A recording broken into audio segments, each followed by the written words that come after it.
Hello, everybody. Welcome to my In Conversation With. I am super excited to be here today. We are live with Dani Smith, the Queen of Business Organisation. I love that title. Absolutely love it. So, Dani, would you like to introduce yourself to everyone? Yes, thank you, Anna. I am the Queen of Business Organisation, and I love that title myself. When I got it, it was like such an aha moment. And I've only had it for about a year now, but I've actually been business coaching and mentoring for 2.5 years. Actually, been in business for 9 years, but running online business, like online communities and supporting businesses for 10 years, which it's kind of crazy as the years go by. So what I do is I work with service-based women in business, particularly holistic businesses or anything around that, because there's such a vast range. And I help them to create simple systems, emphasis on simple, because we want to keep business simple, to grow and scale their business. And it's usually that I find people as doing, like, they're either starting up and they want to, grow it, or they've already started but they're doing everything one to one and they want to start putting strategies in place that can grow their income and increase their profit, like with different streams of income. And so that's what I work on, and in a simple way. And as a result of all of the work that I do, there's three key areas I focus on: saving time, because as being the business organisation queen, I have to help you save time and organise your time, increase your productivity, again being organised with your productivity, and earn more money doing that. So those are the three things that I focus on. So that's me, and that's what I do. It's exciting. And you're a Yorkshire lass like me. I am, yeah. All people are. Oh, we're just alienated. 95% of our audience. I know. Sorry, guys. So I know from experience that the one thing that stops a lot of people progressing in their business and becoming bigger and more successful is the old, I haven't got time. Oh, yes. And I know from personal experience that putting systems in place and having a strategy and business organisation is key to making more time. So Absolutely. yeah, so how do you go about it? Just get started, like, and I know that sounds daft, but me and Anna was just having a conversation before we started, and the key thing to remember is it doesn't actually start with the plan. And it sounds daft saying that, because I am very strategic, very organised. I love planning. I have like 5 different types of planners that I pick up and use each one at different times. I'm such a stationary geek, but it's not actually the plans and the systems that come first, it's the mindset. Because if you don't work on the mindset first of all, you're not going to be consistent with it. You're not going to see results while you're doing it. And so it is working on the mindset first, because when you're in the right place to take action, you're going to, like I say, create those healthy habits and be consistent. You're going to take that action. Yeah. And it's all about that first. So that's where I'd actually recommend getting started with the mindset. And I'm always honest that I'm not great with the mindset work and consistency of that myself. I'd rather spend like hours planning with a notebook and pen. But that's not ideal, is it? So I actually implement a mindset like practice every single day. That's one of the things I do before I even look at my work stuff. So, like, taking today as an example, I guess I kind of have to organize my mindset routine for it to work for me, because my strength is the organization. So I actually organize the mindset routine. But like today, as an example, I got up, I did yoga first, just 10 minutes. Absolutely love it first thing in the morning. Have my coffee, my journaling, affirmations, a bit of EFT. If you don't know what that is, it's emotional freedom tapping, and I love it. I definitely recommend it. And then I do a little bit of reading, usually business related, self development book, just because I'm obsessed with self development. And then I will actually start work, and it sounds like a lot, but that's all. It's like an hour and a half I spend, and you don't have to spend all that. And I always say do what's right for you, but it does sound like a lot. But all of that prepares me in the morning to be in the right mindset, to be in the right place, to show up like no matter what. Because one common thing that myself and many other mums might realise is that you might do all your stuff in the morning, and then I always say the kids walk in and that can change my energy. So what I've done before that is going to massively impact my energy and how I react and respond to them. So I'm either going to react in a negative way, which then goes kind of downhill. It's like a spiral. Or if I've done the work beforehand, I'm going to be a little bit more positive, like, come on, cheer up, let's move on, or, you know, deal with the kids, and then I can move on and then tap into the work that I need to be doing. So I definitely think mindset is the first place to start. And second would be time. So like Anna mentioned, time. And what was the question you said everybody always asks you about time? I haven't got enough time to scale. I can't fit everything in. Yeah. Get it all the time. It's ironic though, isn't it? Because if you don't actually make a change within the time and how you manage it, then you're not actually going to scale anyway. So it's really interesting that we kind of, and I hate saying this because I know people don't like it, but I think I hate it because I didn't used to like it, because I was one of those people that didn't like to be told it's an excuse. But it is, because I talk from experience. I sat here like, I don't have enough time. And I'm not going to lie, at the time when I used to say that, I had an employed job. I ran 2 businesses, and then I did like, it was like a direct sales business actually, because I was like an affiliate, but we were in a part of a team. So it was very much like the direct selling format. And I was part of that, and I had that job as well. So it was kind of like 4 jobs essentially. So yeah, technically maybe that is not having much time. But interestingly, I always use this story because I was doing all those 4 things with 3 children and a disabled husband. And actually I was making money from my businesses consistently. And I was making it, because a large part of that was my NHS money. I do miss that, I'm not going to lie. It wasn't easy, so I prefer the easy money. Thank you very much. But a lot, yeah, so that was like a lot, and it was like the most I'd ever earned. Did I burn out? Yes, but I started to learn that I needed to be organised so I didn't burn out. So it does impact your health as well if you don't organise your time within your business. Yeah, this time thing, it's such a mindset thing as well, isn't it? We say it's an excuse. Yeah, it is an excuse to ourselves.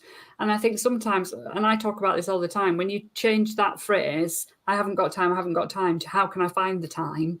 Goodness me, that makes a huge difference. That was one of the first things I actually did. I don't know where it came from, but since I said it, I was on a live training and I said it in one of my challenges, and everybody, it was like a light bulb went off when I said, like, I don't, to how can I, or can I do this? And it was like a light bulb. But when I said it, and then I heard it everywhere else, I was like, oh yeah, I'm onto something here. And I do this with planning actually. So like, whether it's planning my time or what I'm going to do with like a strategy, if I'm sat here thinking, oh God, how can I sell out this course, or not how, I'm sat here telling myself I can't do this, can't do that, then I go to the, well, how can I? Because it's instantly things, I keep getting ideas when I change it to how. So I don't know why, but it kind of psychology. It must be, yeah. Psychology has a lot to play in business, doesn't it? Because I start, if you think you can, if you think you can't, you're right. That's what it's so true though. Yeah. Because when I do it and I just switch that one thing, I start writing a list. Oh, I could do this. Oh, I could do that. Yeah. And before I know it, I've got all these activities, actions that I can take, that I can put into the plan. And I think this is so apt for you coming on and talking about business organisation, because lots of people in here are mums, they have full-time jobs, they have all these things going on. And it's another thing that I hear all the time is, I can't make a plan because my business is too unexpected, my life is too unexpected, I can't plan, I can't put strategies in place, I can't form habits because, and it's like there's always a because or a but. There is. Yeah. And I get that, because I even sometimes now feel that, because we have like my husband has a lot of appointments, and like I actually mentioned this to Anna yesterday, one of the biggest struggles for us at the minute is his ADHD brain. He can't remember when the appointments are or retain the information from the appointments, which means that he'll tell me one thing but it's actually another, and I find out last minute, and I'm like, and being someone who's very organized, that presents an issue for me, because I like to know what I'm doing when. And we do have curveballs in life, every single one of us. It's not just you, it's not just me. And I think we just have to take them as they come. And it's about that reaction to it as well. So like, if something does come up or something does throw you off because you're a mum, because you're a carer, or whatever it is, and because of your job, it's about just taking it in that moment and adjusting and going from there. Absolutely. Like we have things dropped on us all the time, like A&E trips, doctor's appointment, blood tests, all sorts, mainly because of the health of my husband and my son's appointments. But it can impact us. But we have to kind of just get into that mindset that actually we can deal with it, and it's not worst. Like we can look at it in two ways. Like in worst case scenario, you have to move something. It's either when this curveball throws you off, oh, I can move it, I can deal with it, or I can sit and complain about it for the rest of the week, and I've actually been unproductive all week. And I laugh because I've done that before. Haven't we all? Haven't we all? Yeah. And do you know what? Having that business plan in place and being organised, those curveballs and those things that come up and that busy life will become less of a problem. Yeah, it does, definitely. Like I set we're recording this, it's summer. I set my work schedule and I know when I'm working, when I'm not, clear boundaries, which I know are hard to put into practice, but boundaries become quite a big part of being organised as well, because if you're working and you've got your goals, you want to move forward with your business, you need to be clear about what your boundaries are, so that can enable you to do it. Because actually what I've realised is, if we don't say no to things, and I'm a people pleaser and we people please, then actually that's our self-sabotage of our own success, our own goals. And it's okay to be selfish sometimes, because actually being selfish, and you might have heard this before, it gets you results, which then is going to impact other people.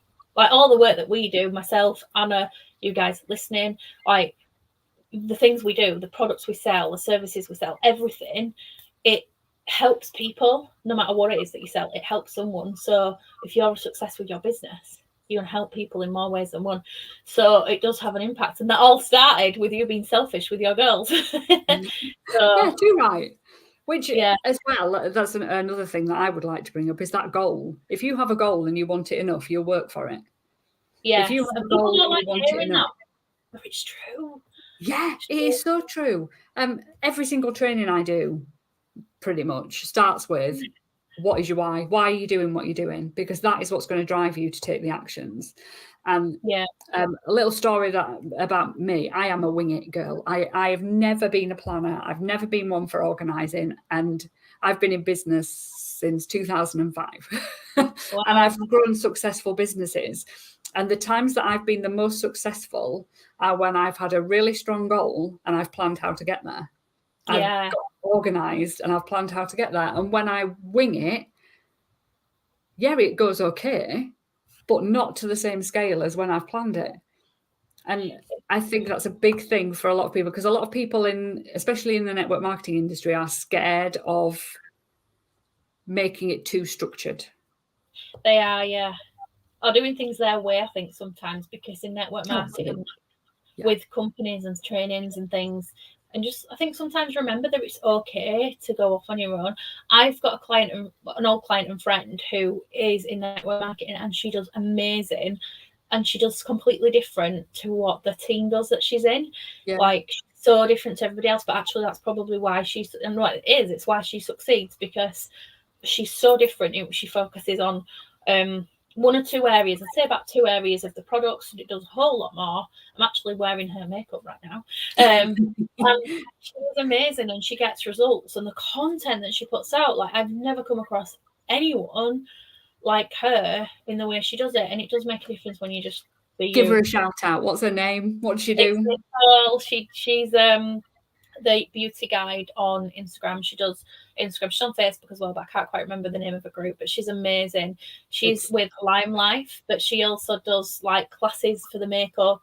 She's completely self-taught, and she is unbelievable. If she can teach me makeup, then that's enough said, because I'm terrible. She taught me. So definitely recommend. Nicole is really good. It's Nicole Baby Oliver, isn't it? Nicole Baby Oliver. Yeah, that's her name on Facebook. Yeah, she's amazing. I'll put a link below. I'll write a note to put a link below. Always good to share, isn't it?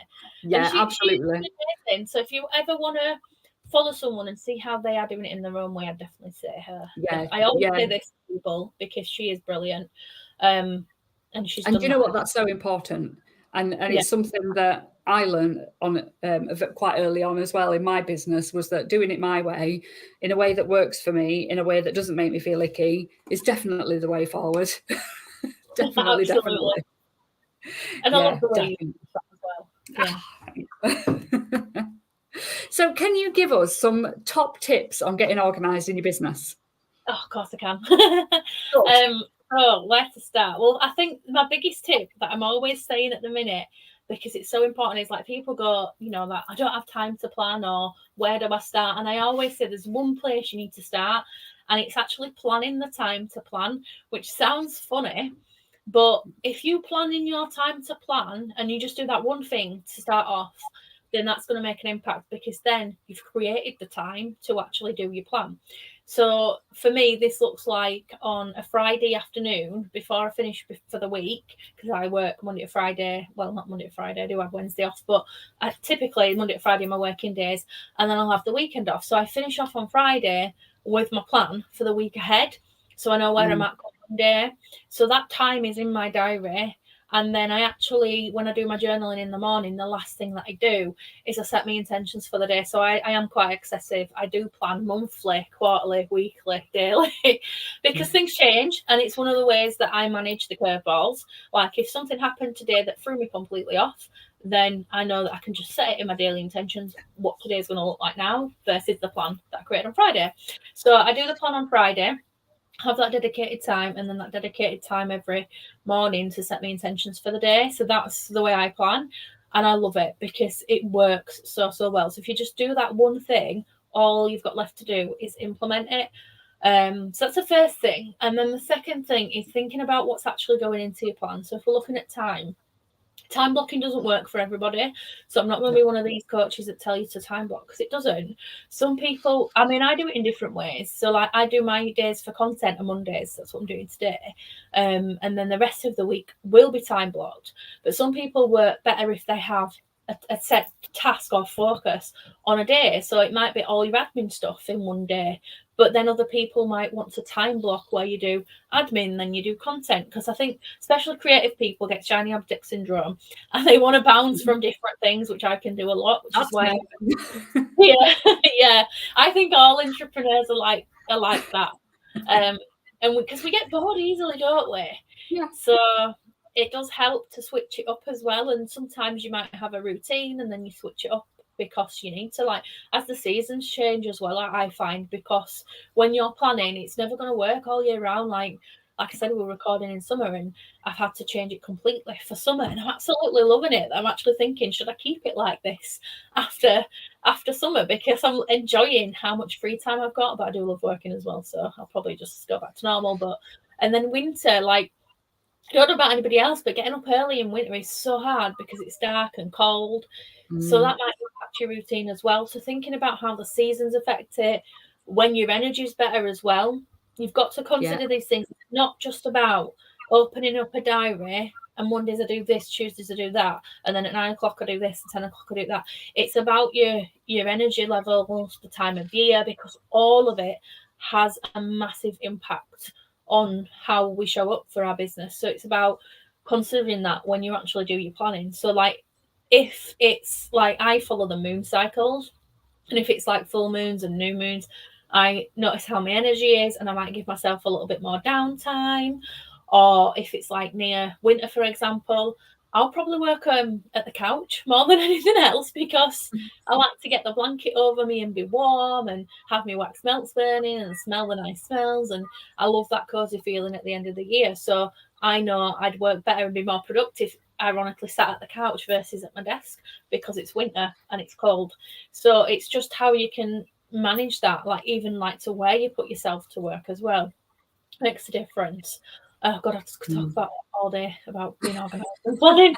You're so right, though. You are so right. And you've got to find the plan that works for you, because it's not a one size fits all. I remember being taught you should use a planner, and if you don't use one, you're never going to be successful. I couldn't get my head around a proper planner.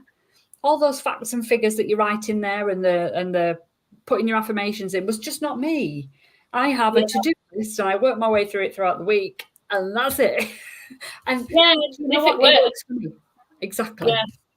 Because even me, like, I love a planner, I do, but I think sometimes there can be so much to fill in them that you spend too much time writing all the stuff in rather than focusing on the important stuff. So, like, my best thing actually that I use is my Remarkable, and I just write in my to-do list and literally work through that.